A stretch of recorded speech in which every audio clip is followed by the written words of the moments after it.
Bienvenidos al podcast De Regreso al Hogar, un espacio donde exploramos las claves para vivir con propósito y sabiduría, conducido por el Dr. David Ormachea y el pastor José Bravo. Acompáñanos en este viaje de aprendizaje y crecimiento espiritual.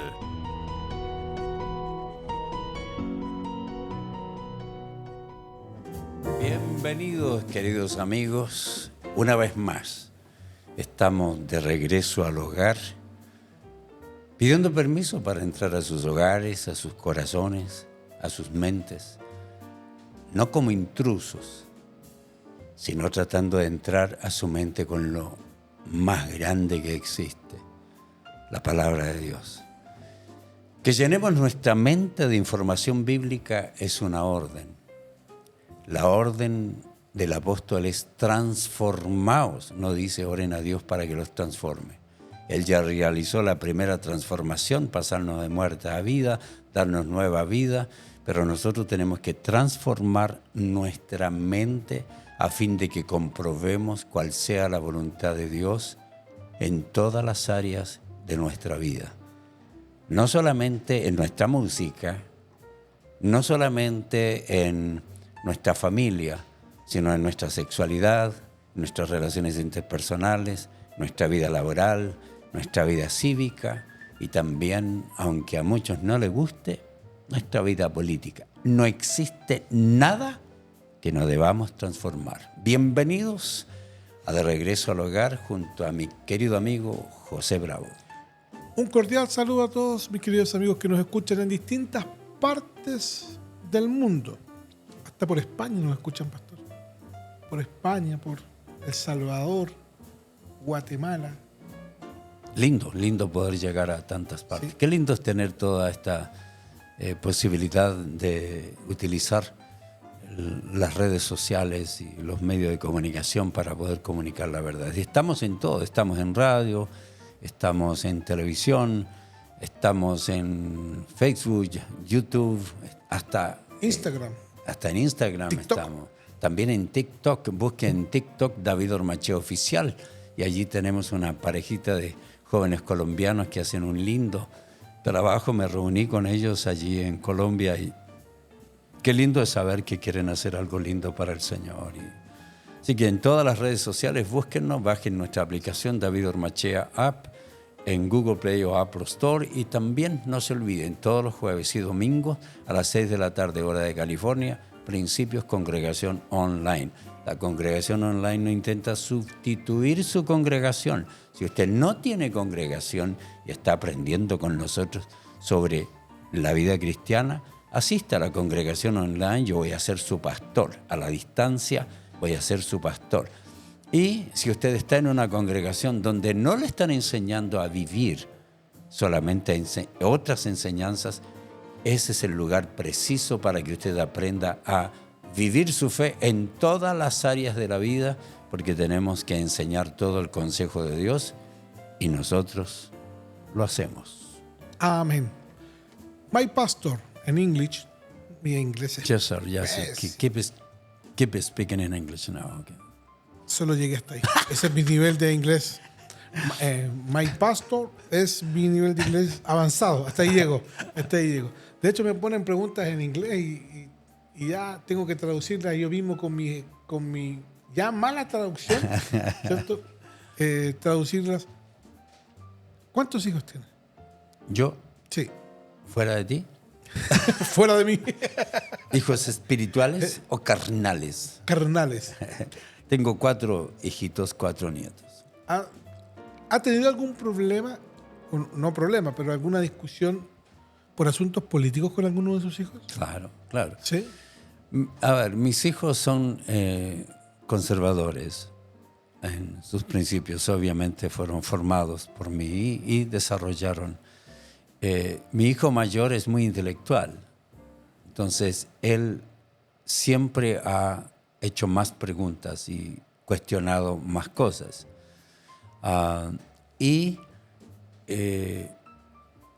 Siempre tratamos de llegar hasta un momento en que si vemos que no nos entendemos, mejor nos callamos. Hasta ahora. Ya, es ¿No entenderse o no estar de acuerdo? No estar de acuerdo en ciertas cosas. ¿Cierto? Sí. ¿Cómo se resuelve eso?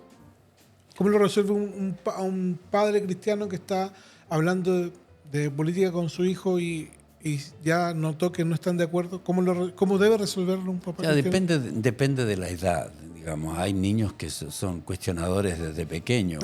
Yo tuve a mi hijo que a los 10 años me dijo, soy comunista, me dijo. Recuerdo aquella linda experiencia. Sí, él me dijo, no, yo estaba escuchando música comunista y hablaba conmigo en el auto, me decía, yo soy comunista. Y yo lo resolví. Fácil.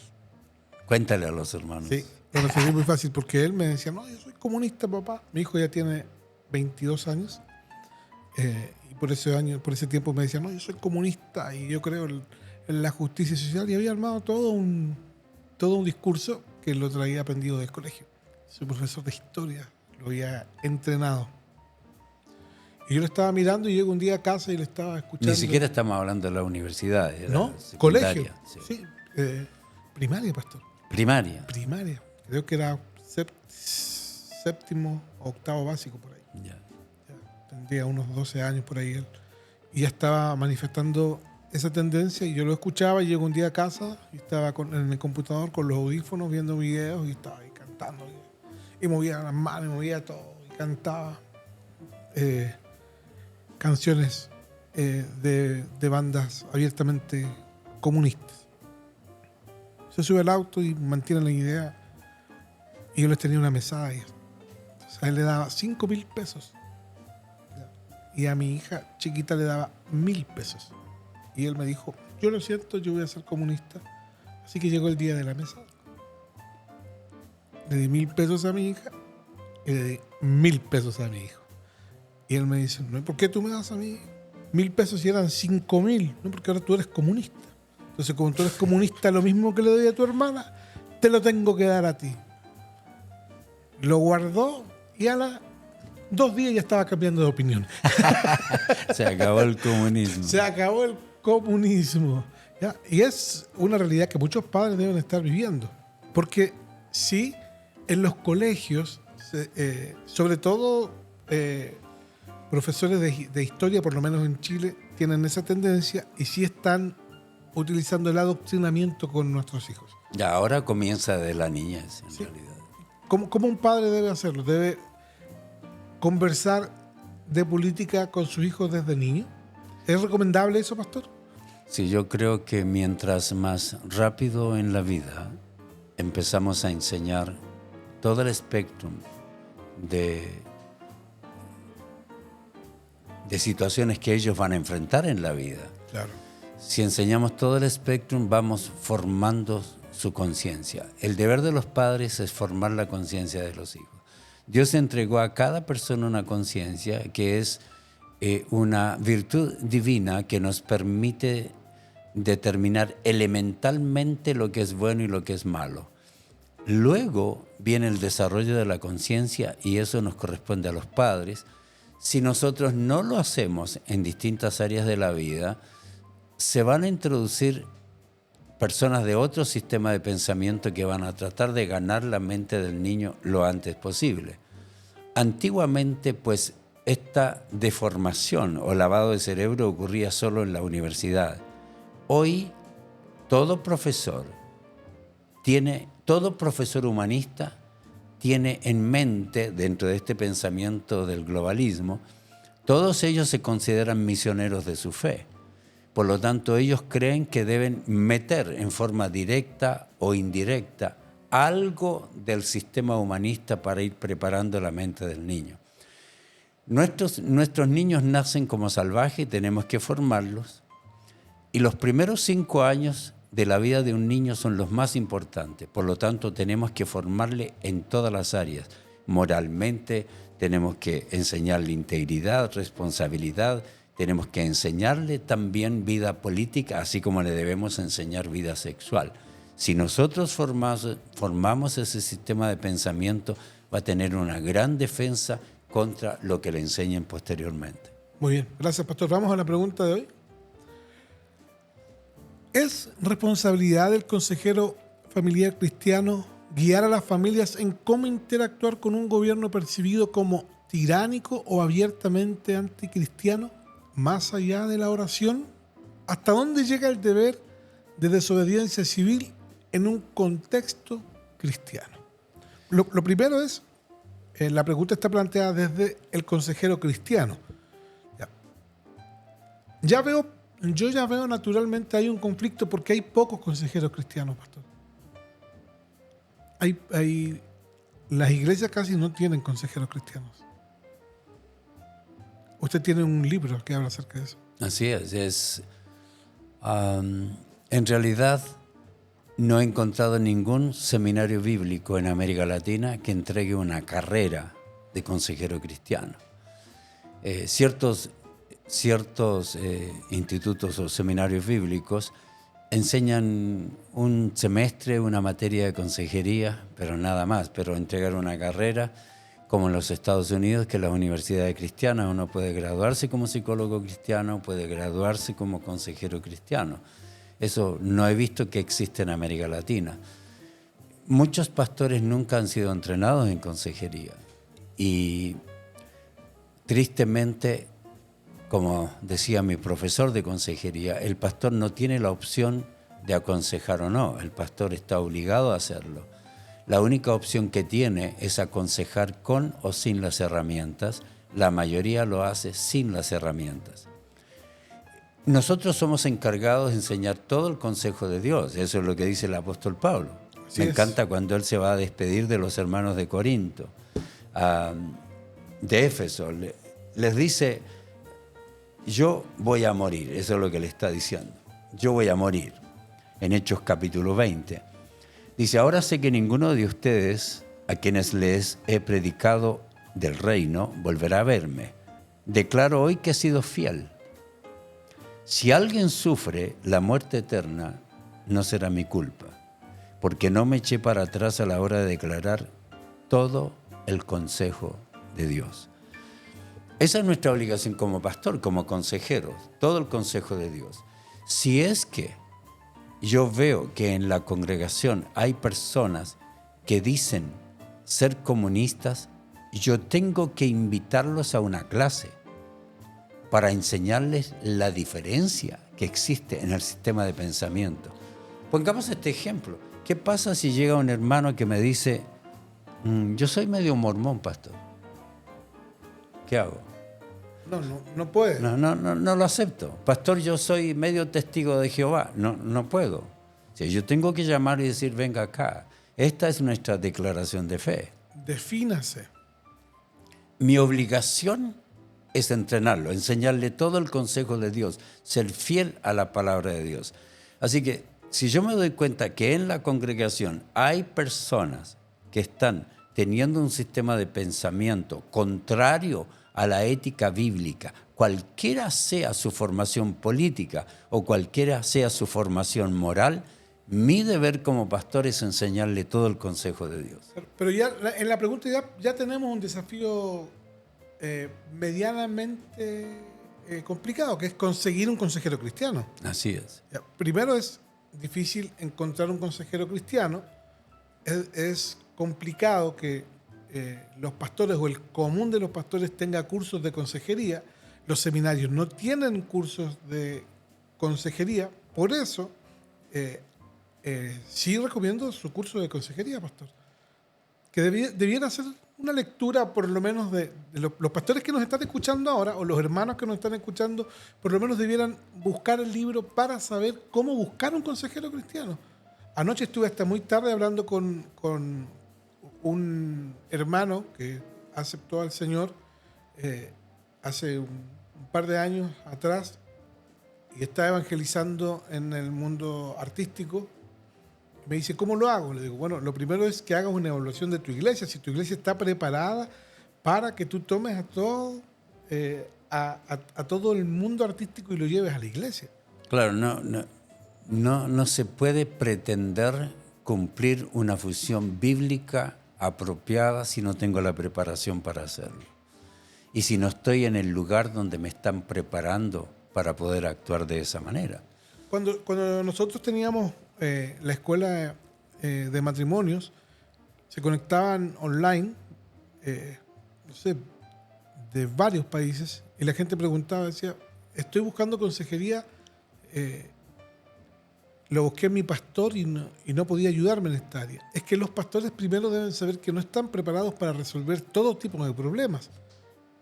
Es sabio que un hermano de una congregación que respeta a sus pastores, que ama a sus pastores, que honra a sus pastores, parte de la sabiduría de ellos, amando a sus pastores, honrando a sus pastores, sirviendo bien en su congregación, sepan que hay asuntos para los que su pastor no tiene una respuesta y deben buscarla en otro lugar. Bueno, el mejor procedimiento es que el pastor se dé cuenta de sus limitaciones y que admita sus limitaciones. Si el pastor no se da cuenta. Ya. Una vez que admite sus limitaciones, él debe buscar ayuda de personas capacitadas. Si el pastor no es un experto en finanzas, no dé cursos sobre finanzas. El curso sobre finanzas no es simplemente administre bien su dinero y ofrende y diezme.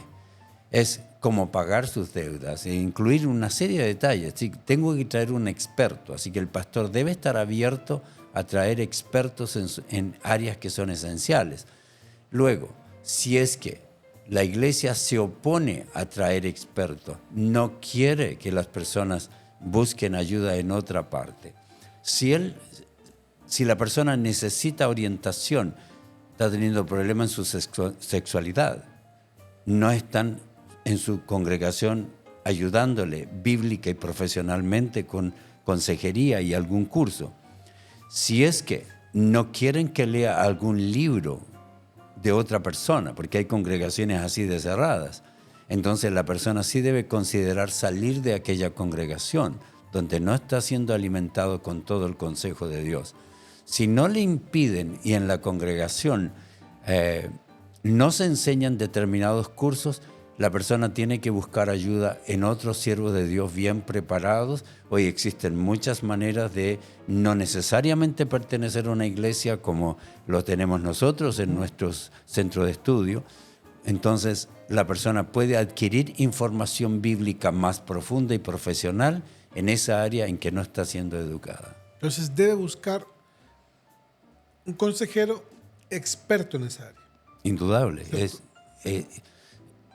Si se daña mi automóvil, tengo que buscar un experto mecánico. Claro. Si yo no entiendo algo, si yo no entiendo finanzas, tengo que buscar un experto cristiano en finanzas. Si yo no entiendo en sexualidad, tengo que buscar algún experto, buscar algún libro, algo que me recomienden para poder tener consejos bíblicos profesionales y directos. Y en el caso de la pregunta que dice, ¿es responsabilidad del consejero familiar cristiano guiar a las familias en cómo interactuar con un gobierno percibido como tiránico, abiertamente anticristiano, más allá de la oración? ¿Hasta dónde debe llegar el deber de desobediencia civil en un contexto cristiano? Yo creo que la iglesia no debe participar en política, pero los que somos miembros de las iglesias participamos de política, lo queramos o no. A ver, explíqueme eso, por favor. Ya, la iglesia como iglesia no puede cumplir una función política, no puede formar un partido político, no creo que es la función de la iglesia. Pero los ciudadanos de un país que somos parte de la iglesia tenemos la obligación de ser parte de la vida política de una nación y lo somos, lo queramos o no queramos. Pastor, la iglesia no debe formar un partido político, ¿cierto? Así es. Miembros de distintas iglesias, ¿pueden formar un partido político? Ellos pueden formar un partido político. Lo que yo no estoy de acuerdo es que le llamen un partido político cristiano, porque van a tener una exclusión de los que no son cristianos. Ah, claro. Pierden fuerza en el exactamente. Y hay personas que no son cristianas, pero tienen nuestra misma moral y que pueden querer ser parte de un político que está basado, de un partido político que está basado en principios cristianos de su moralidad, no en principios doctrinales, porque allí empieza la lucha doctrinal también. ¿Es estrategia entonces, pastor? Sí, es una estrategia muy sabia. Claro, usted lo ve como una estrategia, que que no sea un partido político cristiano es naturalmente una estrategia porque se transforma en un partido político de nicho. Sí, exactamente. Es eso, ¿cierto? Muy exclusivista de los que dicen ser cristianos. Se cierra la puerta a otras personas que les gusta la moral cristiana, aunque no son cristianos, y que sí deberían ser parte de la fuerza política de esa institución. Y esta resistencia de la que nos habla esta pregunta, esta desobediencia civil en un contexto cristiano, ¿es válida? Por supuesto, es decir, primero, nuestra desobediencia civil nunca es una desobediencia violenta. Es decir, que los jóvenes salgan a las calles, ni siquiera que salgan a protestar violentamente para defender los principios cristianos. Peor, para defender a los enemigos de nuestra fe. Así que hay jóvenes, tristemente, que sí lo hacen. Nuestra desobediencia tiene que ver con todo aquello que vaya en contra de nuestra fe. Si es que determinan que no se puede predicar el evangelio más, yo tengo el deber de desobedecer aquello, tengo que seguir predicando el evangelio. Si es que determinan, como en China, que no se puede tener más que un hijo y el siguiente tiene que ser abortado, ya, yo tengo el deber de actuar desobedientemente a la orden del gobierno de hacer algo pecaminoso. Así que como persona yo tengo el deber de oponerme moralmente, pacíficamente, con estrategias. Pueden ser marchas incluso pacíficas, pero tengo el deber de oponerme y también de desobedecer órdenes que van en contra de la palabra de Dios. Marchas específicas que tengan un fin. Correcto. ¿Cierto? Que puedan manifestar no sé si el descontento, pero por lo menos el rechazo de la política pública que el Estado o que el presidente o que el gobierno está imponiendo a la sociedad en ese momento de la historia. Correcto. Hay iglesias y pastores que dicen que los cristianos nunca deben participar en ese tipo de protestas civiles. Yo creo que no hay ningún impedimento para hacerlo mientras sean pacíficas y se exprese un punto de vista, y si eso puede tener una influencia en la vida, en la mente de los políticos, para que se den cuenta que existe una mayoría silenciosa que salió a hablar y que expresa ver una gran cantidad de gente que está en contra de una política, sí puede mover a los políticos a cambiar ciertas cosas, y si nosotros podemos hacerlo mediante esa intervención, tenemos el derecho de hacerlo. Me gustó mucho esa parte, pastor, de no partido político cristiano por estrategia, porque se transforma en un partido de nicho y pierde fuerza. Correcto. Sí, lo que pasa es que, bueno, acá en Chile, hace 2 años creo ya se inscribió y ya está el partido político cristiano. Y yo empecé a ver también lo mismo que usted, que en realidad está dividiendo las fuerzas más que uniendo las fuerzas. Siempre puede ocurrir eso. Siempre que aparece un nuevo partido, divide las fuerzas. Cuando la derecha tiene distintos candidatos de derecha, están divididas las fuerzas. Lo que uno tiene que tener mucho cuidado es que el partido político que tiene fundamentos cristianos no caiga en los mismos vicios que caen los partidos políticos que no son cristianos. Por ejemplo, yo he estado en países de América Latina donde fueron elegidos cristianos como diputados, y luego descubrieron que eran los que menos asistían a las asambleas. Políticos cristianos que fueron elegidos como cristianos y que iban a las asambleas a pedir cosas para su denominación. Claro. Entonces están haciendo lo mismo que hacen los políticos no cristianos, y entonces el partido político que dice ser cristiano tiene las mismas prácticas que tienen otros. Otra cosa que para mí es vital, que ese partido político cristiano presente candidatos cristianos que no están capacitados profesionalmente para cumplir esa función. Yo creo que eso no debe hacerlo un partido político, solo presentar como candidato a un pastor porque tiene muchos seguidores, a un hermano porque tiene muchos seguidores y que no está preparado para ejercer la función para la cual se está buscando su participación. Bueno, usted lo dice muy bien cuando dice que estamos eligiendo presidente, no un pastor.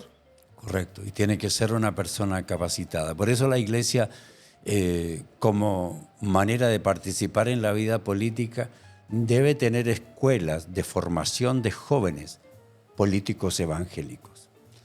Sí, no. Acá en Chile sí se han hecho varios intentos y algunos sí han resultado. No sé si en otra parte de Latinoamérica, pero acá sí se han hecho algunos intentos y sí hay jóvenes cristianos hoy día que están postulando a diputados, otros que son alcaldes. Sí, yo creo que si existe una organización que está enseñando política desde el punto de vista cristiano y está preparando para políticas gubernamentales, yo creo que los jóvenes, los pastores que ven en sus congregaciones a jóvenes o adultos que tienen interés en la vida política de una nación desde el punto de vista cristiano, deben mandar a sus jóvenes a estudiar a esas instituciones que entrenan a las personas para que participen bíblica y profesionalmente de la vida política de una nación. No es solo que sea cristiano, es que sea profesional, es que Exactamente. esté capacitado.